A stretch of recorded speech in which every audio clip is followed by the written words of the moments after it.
하나님의 말씀은 갈라디아서 6장 6절입니다. 신약성경 309면 갈라디아서 6장 6절부터 10절까지 봉독하겠습니다. 가르침을 받는 자는 말씀을 가르치는 자와 모든 좋은 것을 함께하라.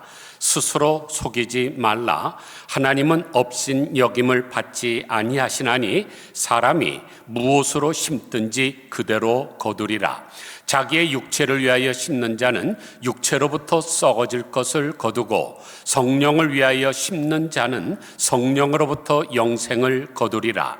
우리가 선을 행하되 낙심하지 말지니 포기하지 아니하면 때가 이름에 거두리라. 그러므로 우리는 기회 있는 대로 모든 이에게 착한 일을 하되 더욱 믿음의 가정들에게 할지니라.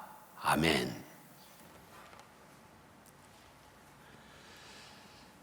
잘 알려진 사자성어 중에 가롱성진이라는 단어가 있습니다. 거짓 가짜, 희롱할 롱자, 이룰 성자, 참 진짜를 써서 처음에는 장난삼아 잘못한 짓이 나중에는 진실로 한 것처럼 되어버린다는 뜻입니다. 그러므로 거짓말이라도 자꾸 반복하거나 진지하게 받아들이면 실제로 그렇게 될 수 있다는 교훈을 담고 있습니다. 그런데 제가 누굽니까? 틀린 것은 꼴을 못 보는 사람이죠. 나경숙 집사님이 저보러 목사님은 형사 같아요, 그렇게 말씀하신 적이 있는데, 다른 사람의 허물을 뒤지는 것은 뒤질 일이니까 절대로 하면 안 됩니다. 그것은 노아의 자손 함과 같이 저주받을 일입니다. 그러나 진리가 왜곡되는 것을 묵인해서는 안 됩니다. 그것은 끝까지 파고들어서라도 원상대로 교정하는 것이 하나님 앞에 칭찬받을 일입니다. 왜 이런 말씀 드리냐면, 오늘이 한국교회에서 지키는 맥추감사주일입니다. 그런데 한국교회에서 맥추감사주일을 지키게 된 것은 김소은 집사님이 태어나식 1년 전, 즉 1925년경의 일입니다. 그러니까 벌써 100년이 지났죠. 어떻게 보면 참으로 감사한 일입니다. 범사에 감사하라는 하나님의 말씀이 있으니까 감사하는 것은 정말로 잘하는 일입니다. 그런데 말입니다, 문제가 있습니다. 맥추감사주일이라는 것을 제정하게 된 그 배경에 심각한 오류가 있다는 사실입니다. 출애굽기 23장 16절을 한글로 번역하면서 오역한 것이 잘못된 절기를 만들어내는데 결정적인 기여를 했습니다. 맥추절을 지키라. 이는 내가 수고하여 밭에 뿌린 것의 첫 열매를 거두미니라. 수장절을 지키라. 이는 내가 수고하여 이룬 것을 연말에 밭에서부터 거두어 저장함이니라. 여기서 맥추절이라고 번역된 단어를 히브리어 원문으로 보면 하그, 하카치르입니다. 하그는 절기라는 뜻이고 하카치르는 수확이라는 뜻입니다. 그러므로 문자적으로 번역하라면 수확의 절기입니다. 보리를 추수한다는 맥추라는 의미가 전혀 없습니다. 그래서 영어 성경에서는 Festival of Harvest라고 번역을 했죠. 수확의 절기라는 뜻입니다. 또 이런 오해를 낳게 된 또 다른 이유가 하나 있는데, 출애굽기 34장 22절을 오역한 데 있습니다. 77절 곧 맥추의 초실절을 지키고 새말에는 수장절을 지키라. 여기에서 맥추의 초실절이라는 말도 잘못된 번역입니다. 히브리어 원문을 보면 비쿠레 커치르 히팀인데 밀의 초실절이라는 뜻입니다. 그래서 영어 성경에서는 wheat harvest, 즉 밀수확이라고 번역을 했죠. 새 번역과 공동 번역이 이 구조를 올바르게 번역하고 있습니다. 새 번역, 너희는 밀을 처음 거두어 드릴 때에는 77절을 지키고, 공동 번역, 밀곡식을 처음 거두어 드릴 때 추수절을 지켜라. 원문에 분명히 밀이라고 돼 있고 영어 성경도 밀이라고 번역을 했는데 한국 성경만 맥추, 보리라고 번역을 했습니다. 우리가 수확하는 절기를 봐도 알지 않습니까? 한국교회에서 지키는 이 맥추절과 성경에서 말씀하시는 맥추절이 전혀 다릅니다. 레위기 23장 9절을 보면 첫 이삭 한 단을 바치는 절기, 여호와께서 모세에게 말씀하여 이르시되 너희는 내가 너희에게 주는 땅에 들어가서 너희의 곡물을 거둘 때에 너희의 곡물의 첫 이삭 한 단을 제사장에게로 가져갈 것이요 제사장은 너희를 위하여 그 단을 여호와 앞에 기쁘게 받으심이 되도록 흔들되 안식일 이튿날에 흔들 것이며. 그러니까 첫 이삭 한 단을 바치는 날, 무슨 날이죠? 초실절이죠. 제일 먼저 난 이삭을 바치는 거. 초실절을 언제 하라 그랬습니까? 6월절이 지나고 안식일이 지난 다음 날, 이튿날 하라고 그랬습니다. 그런데 6월절이 언제입니까? 우리가 잘 알듯이 예수님이 하나님의 어린 양으로 6월절에 제물이 돼서 이 땅에 와서 십자가에 달려 돌아가셨잖아요. 근데 예수님이 돌아가시는 절기는 언제입니까? 언제나 봄이죠. 금년의 6월절은 4월 12일이었습니다. 그러므로 초실절은 그 안식일이 지나고 그 다음 날이니까 4월 15일이죠. 즉 봄에 지키는 절기입니다.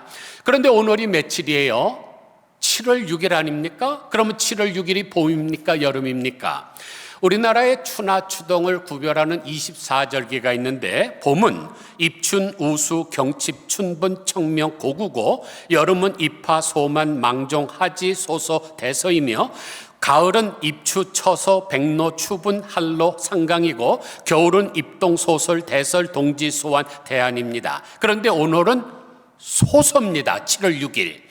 그러니까 봄은 예전에 지나갔고 여름도 입하, 소만, 망종, 하지까지 다 지나고 오늘이 소소입니다. 그러니까 구약에서 말하는 이 봄에 지키는 초실절과 지금 우리가 지키는 맥주감사주일은 절기적으로 시간적으로도 전혀 맞지 않습니다. 성경 원문에 맥주라는 단어도 없습니다. 잘못 번역한 것뿐이죠.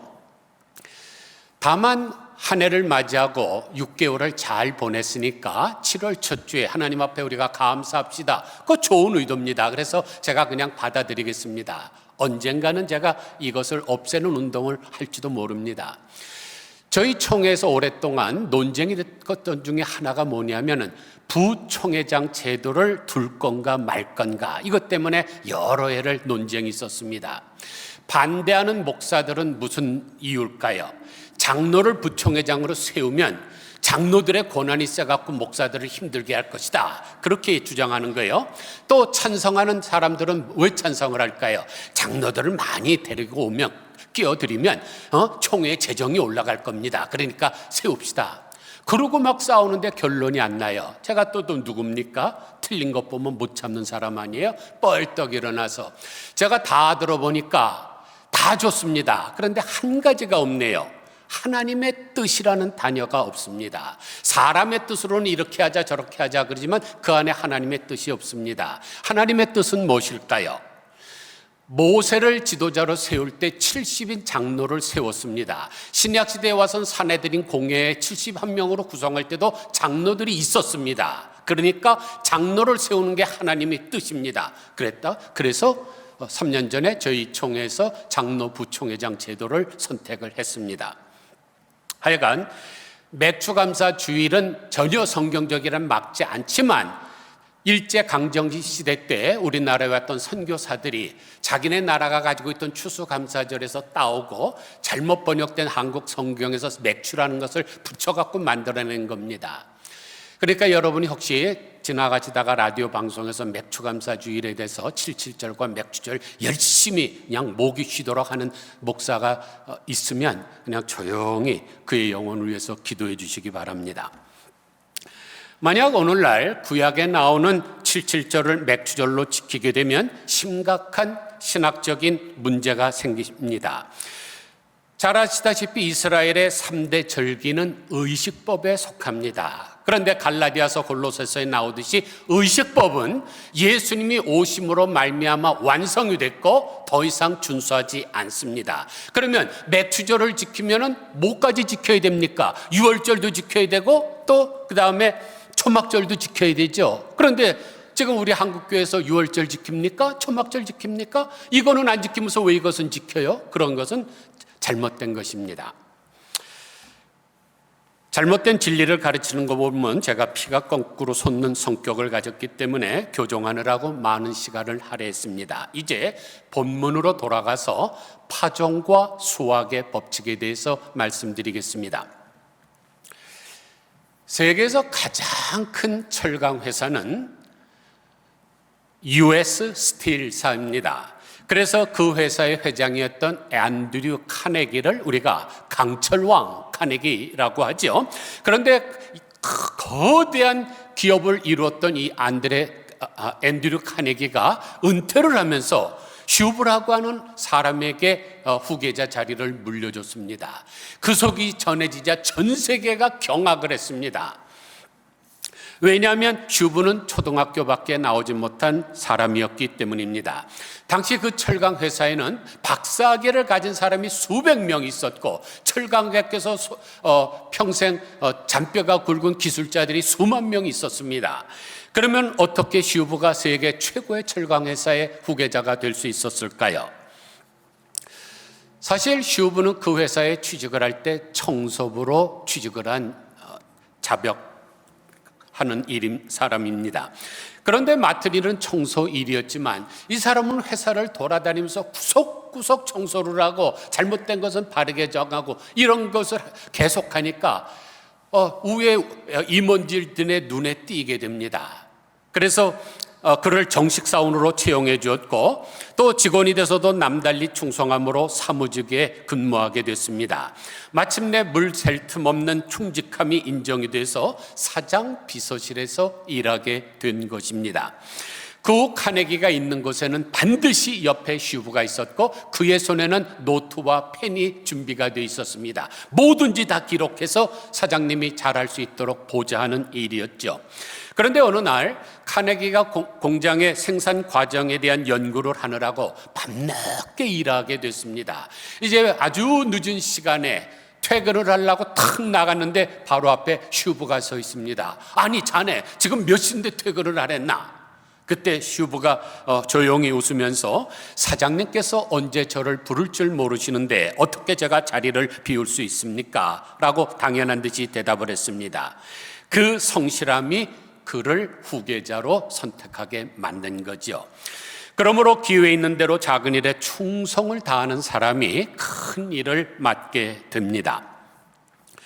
오늘 본문은 공동체를 위해서 성도들에게 주시는 교훈인데 사도 바울은 기회가 있는 대로 연약한 형제를 책임지고 짐을 함께 나누며 겸손하게 자신의 의무를 다하는 충성된 종이 되라고 말씀하고 있습니다.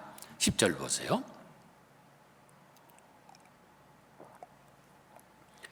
그러므로 우리는 기회 있는 대로 모든 이에게 착한 일을 하되 더욱 믿음의 가정들에게 할지니라. 그러면 기회가 있는 대로 어떻게 해야 될까요? 첫째로 좋은 것을 함께 나눠야 합니다. 6절 보니까 가르침을 받는 자는 말씀을 가르치는 자와 모든 좋은 것을 함께 하라. 여기서 좋은 것이란 그것이 물질적인 거든지 감정적인 거든지 마음이든지 아니면 정신적인 것이든지 함께 나눠야 한다는 것입니다. 생각해 보세요. 말씀을 가르치는 자에게 어떤 분이 물질로 도와주든지 마음에 상처가 있을 때 안아주든지 감정적으로 정신적으로 안정을 주게 되면 이 사람이 어떻게 될까요? 목회에 전념할 수 있겠죠. 다른 거에 신경 쓰지 않고. 그렇게 되면 또 선한 열매가 맺게 될 것입니다. 그러므로 가르치는 자에게 좋은 것으로 함께 나누는 것은 하나님과 나누는 것입니다. 하나님의 일이 잘 되게 하는 것이니까. 그러므로 사역자들과 성도는 서로의 필요를 채워줘야 합니다. 사역자는 성도들에게 신령한 양식을 공급해야 되고 성도는 사역자들의 생계를 위해서 물질적인 양식을 공급해야 됩니다. 이게 바로 성도의 교제지요. 그러므로 성도들은 기회 있는 대로 사역자들과 좋은 것을 함께 나누려는 마음을 가져야 됩니다. 미국에서 대통령 비밀 문건으로 분류된 극비 사항도 25년이 지나면 해제가 되죠. 제가 목회한 지 지금 33년이 되니까 이제는 말할 수 있다. 처음으로 말씀을 드리겠습니다. 목사가 받는 사례비는 중이 제 머리 못 깎는다고 제가 여러분들한테 2,000불 주십시오, 3,000불 주십시오, 4,000불 주십시오 그러지 않습니다. 한 번도 그런 적 없습니다. 재정위원회라는 부서가 있어서 그분들이 초안을 작성해 당회에 보고하면 당회에서 보고 재직회 내놔서 연말 재직해서 통과를 합니다. 그리고 나서 연초에 있는 공동의회에서 모여서 인준을 하면 그때부터 그 금액대로 나갑니다. 그러다가 재정이 어려워지게 되면 다음에 그것을 다시 바꿔서 삭감을 하든 증액을 하든 뭐든지 하는 거죠. 그런데 그때 지금 말씀드리는 그 일이 있었던 그때 저희 교회 장로가 무려 8분이 계셨습니다. 그런데 재직회를 하는 도중에 어떤 젊은 여자 집사님이 뻘떡 일어나더니 왜 목사님에게 휴가비를 줍니까? 큰 소리로 그러더라고요. 제가 휴가비 달랜 적 있습니까? 장로님 8분이 결정해서 1,000불 그때 주기로 결정을 했습니다. 그런데 얼마나 강력하게 얘기를 하고 세게 말하는지 무려 8명의 장로님들이 한마디도 못하고 결국 휴가비를 없애버렸습니다.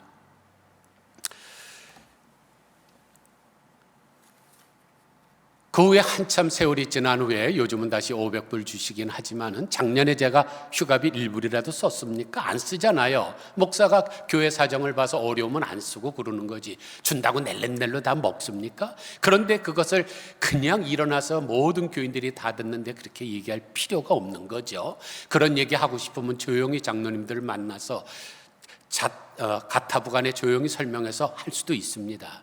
그러면 그분이 잘 됐을까요? 여러분이 상상하시는 대로 그렇습니다.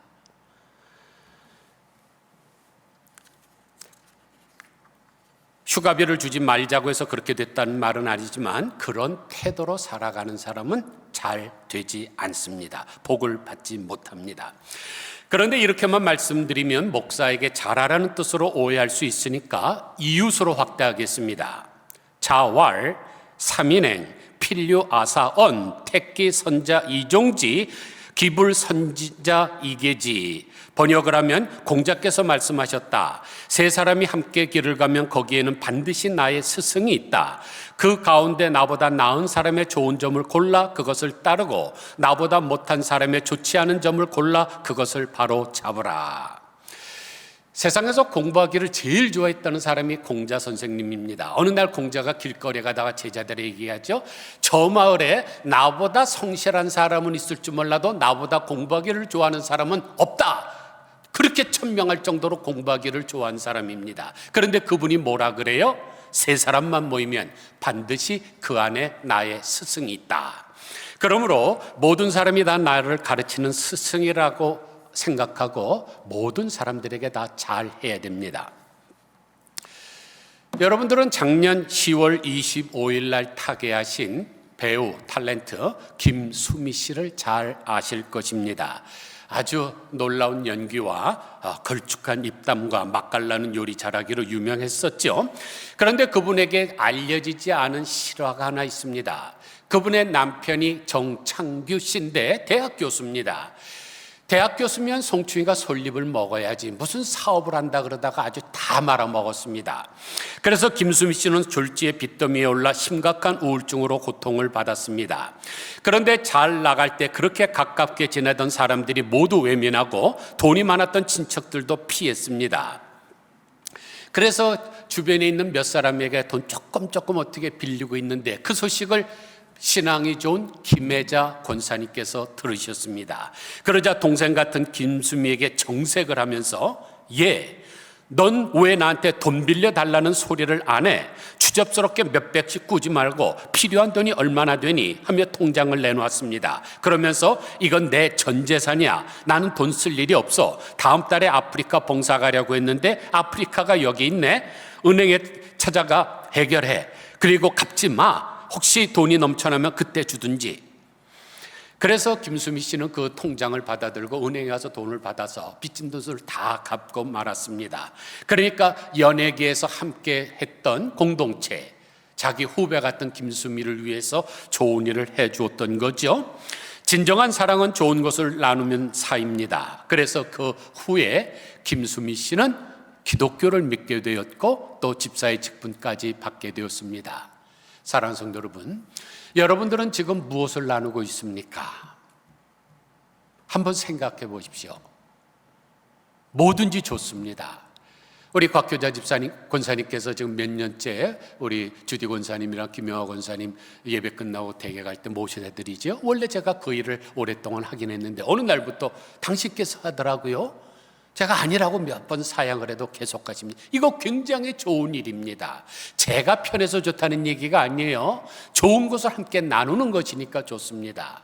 또 신원수 권사님 음식을 잘 못하니까 또 어떤 권사님들이 음식을 해다가 갖다 주시는 일이 있어요. 이거 참 좋은 일입니다. 하여간 여러분, 뭔가 나누는 삶을 살아야 됩니다. 만약 말로만 믿으라고 한다고 해서 복음을 받아들인다면 그냥 녹음기를 틀어놓으면 되죠. 믿으세요, 믿으세요, 믿으세요. 앵무새처럼 종알거리게 해놓으면 받아들일 것 아니겠습니까? 그러나 그런 일은 없습니다. 나누는 일로 말미암아 사람들이 감동을 받아서 주께로 돌아오는 일이 더 많습니다. 둘째로, 육신을 위해 심지 말고 성령을 위해 심어야 합니다. 8절 보세요. 자기 육체를 위하여 심는 자는 육체로부터 썩어질 것을 거두고 성령을 위하여 심는 자는 성령으로부터 영생을 거두리라. 콩 심은 데 콩 나고 팥 심은 데 팥 납니다. 보리 심으면 보리 나고 밀 심으면 밀이 납니다. 심는 대로 거듭나는 것은 영원히 불변하는 만고의 진리입니다. 그러므로 악을 심는 자는 악을 거둘 것이고 선을 심는 자는 선을 거둘 것입니다. 그러므로 여러분의 삶의 밭에 선한 것을 많이 심으셔야 됩니다. 그러면 100배 열매를 얻을 것입니다. 그러나 심은 것이 없다면 어느 날 손 빠는 날이 오겠죠. 심은 것이 없는데 뭘 거둡니까? 하늘나라 가서도 상급이 없겠죠. 우리는 특히 성령의 씨앗을 많이 심어서 성령의 열매를 거두어야 합니다. 주식회사 영성의 회장이자 서울 서대문 결핵병원 내 베데스다 교회의 설립자인 이정재 장로님의 이야기입니다. 그분은 전 재산 800억 원을 출연해서 사회복지법인 사랑의 보금자리를 설립했습니다. 이분이 33살 때 각혈을 했습니다.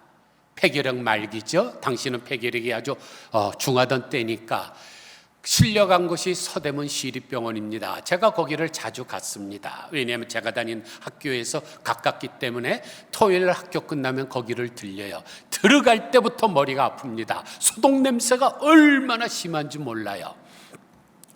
그런데 거기서 이제 실려나가는 환자들을 보면서 하나님, 나를 살려주시면 결핵 환자들을 위해서 내 생을 바치겠다고 소원 기도를 했습니다. 하나님이 그의 눈물을 보셨고 그의 고통을 아셨습니다. 기적적으로 완쾌된 이정재는 그때부터 빛을 갚는 심정으로 결핵 환자들을 돕는 데 온 힘을 기울여 왔습니다. 힘든 일이 있어도 선한 의지를 꺾지 않고 지속적으로 결핵 환자를 돌보았습니다. 열심히 신앙생활도 한 결과 장로도 됐는데 40년간 매월 평균 200명 이상, 지금까지 7만 명 이상의 결핵 환자를 돌보았습니다. 그러니까 성령을 위하여 선한 열매를 심으니까 하나님께서 그에게 정말로 놀랍게 해주신 거죠. 폐병으로 죽어가던 청년이 대기업의 회장도 되었습니다. 셋째로, 선행을 행하되 낙심하지 말아야 합니다. 9절 보세요. 우리가 선을 행하되 낙심하지 말지니 포기하지 아니하면 때가 이름에 거두리라. 사도 바울은 성령의 밭에 선행의 씨앗을 뿌리는 일을 포기하지 말고 계속해서 수행하라고 권면합니다. 왜냐하면 선을 행하면 반드시 그 대가가 오는 날이 도래하기 때문입니다. 그런데 왜 사람들이 선행을 하다가 중도에 낙심을 할까요? 인내하지 못해서 그렇죠. 빨리 해결되기를 바라는데 신속히 해결되지 않기 때문에 그렇습니다. 그러나 조바심을 낸다고 하나님의 시계가 빨리 돌지 않습니다. 군대에 간 사람들이 매일 쳐다보는 게 하나 있는데 시계죠. 자기를 아무리 뺑뺑이 돌리고 아무리 고통스럽게 해도 내무반에 들어와서 시계 보면은 국방부의 시계는 돈다, 반드시 돕니다. 배럴이가 죽기 전까지는 돕니다. 하나님의 시계는 배럴이가 떨어지는 때가 없습니다. 빨리 가거나 늦게 가지 않습니다. 또박또박 원자력 핵발전 시계같이 그렇게 정확하게 돕니다. 그래서 우리의 뜻대로 도는 것이 아니라 하나님의 뜻대로 돕니다. 그러므로 하나님의 상급의 소망을 두고 인내하면서 우직하게 일해야 됩니다. 여러분, 우직이라는 단어 과히 좋지 않게 생각을 하시는 것 같아요. 제가 한번 고등학교 2학년 때 성적표를 받았는데 성적표 뒤에 선생님이 자기의 뭐라 그러나요? 평가를 쓰는 난이 있죠? 저를 가리켜서 딱 한 단어를 썼더라고요. 우직함. 그때는 제가 그거 별로 기분 좋지 않게 생각했어요. 소처럼 그런가 뭐. 근데 인생을 살고 보니까 우직한 게 좋더라고요. 하여간 우리가 우직하게 인내하면서 선을 행하면 하나님께서 풍성함으로 채우실 것입니다. 좋은 예 하나를 들죠.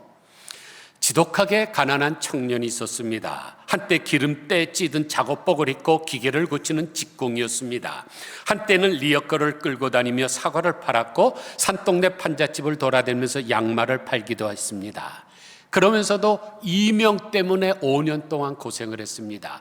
귀에 이명이 들리는 보통 들리는 것이 아니라 쇠파이프를 톱으로 썰을 때 쭈닥쭈닥 그런 소리가 그냥 나서 사람을 괴롭게 하고 잠을 자지 못할 정도였습니다.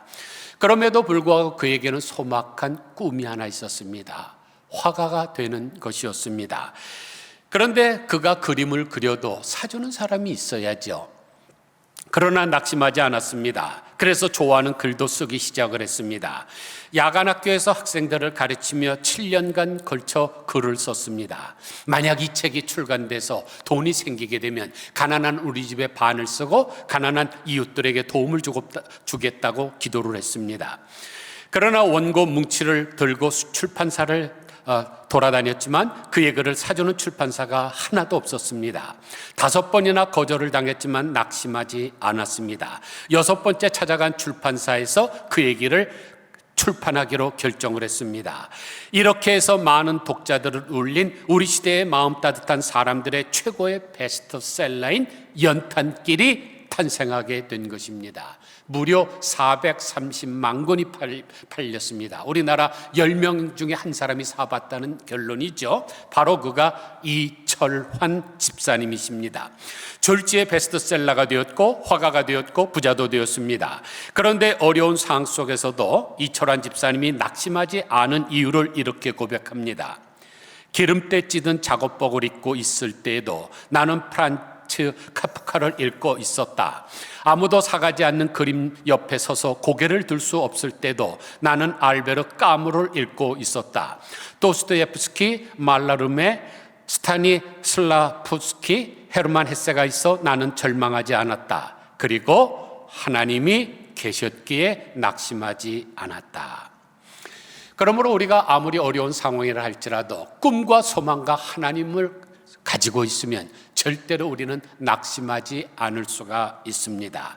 그런데 오늘도 많은 사람들이 자기에게 주어진 좋은 기회들을 상실하고 있습니다. 왜냐하면 눈앞에 작은 이익에 집착하기 때문입니다. 그리고 너무나 조바심이 나기 때문입니다. 그러나 긴 안목을 가지고 멀리 내다보면서 살면은 우리의 인생이 달라집니다. 기회 있는 대로 기회를 살리고 기회 있는 대로 뜻 있는 일을 해야 됩니다. 성경은 기회 있는 대로 모든 믿는 자들에게 착한 일을 행하라고 명령을 하십니다. 왜 그렇습니까? 심은 대로 거둔다는 것은 만고의 진리이기 때문입니다. 아무쪼록 기회 있는 대로 이웃과 좋은 것을 함께 하시고 기회 있는 대로 성령을 위해서 심으시고 기회 있는 대로 선을 행하심으로 하나님으로부터 놀라운 복을 받는 성도님들 다 되시기를 주님의 이름으로 간절히 축원드립니다. 기도하겠습니다. 하나님 아버지, 다른 나라는 지키지 않지만 한국교회에서 오늘 맥주 감사 주일로 지키면서 수많은 목사들이 구약 성경에 나오는 맥주절과 칠칠절과 오순절이 같은 날이라고 아각거리면서 설교할 줄 압니다. 그러나 우리 한국 성경이 잘못 번역된 것 때문에 그런 결과가 났는데, 그래도 6개월을 보내고 7월 첫째 주일날 하나님 앞에 감사 예배 드리는 것은 좋은 일인 줄 아나 그냥 전통을 지킵니다. 하나님 아버지, 저희들에게 하나님 앞에 늘 감사하게 하여 주시옵소서. 특별히 이 파종과 수확의 법칙을 생각해서 심는 대로 거둔다는 것을 기억하게 하여 주시기를 원합니다. 많이 심는 자는 많이 거둘 것이고 적게 심는 자는 적게 거둘 것이고, 게을러서 심지 않은 사람은 한 달란트 받은 어리석은 족과 같이 손을 빠는 날이 올 것입니다. 하나님, 저희들이 육신을 위해서 심지 말게 하시고 성령을 위해서 많이 심게 하사 성령의 열매를 가득 맺히게 하여 주시기를 간절히 소원합니다. 성경은 특별히 가르치는 자와 좋은 것으로 함께 하라고 있는데, 확대해서 이웃들과 우리가 공동체를 이룰 때 좋은 것을 함께 나누게 하여 주옵소서. 그것이 물질적이던 것인지 음식이든지 정신적인 거든지 영혼적인 거든지 그 무엇이든지 함께 나누게 하여 주시옵소서. 또한 기회가 있는 대로 선을 행하되 조급하지 말게 하시고 하나님 앞에 맡기고 긴 안목으로 천국까지 바라보면서 할 수 있는 저희들 되게 하여 주시옵소서. 예수 그리스도의 거룩하신 이름으로 간절히 기도드리옵나이다. 아멘.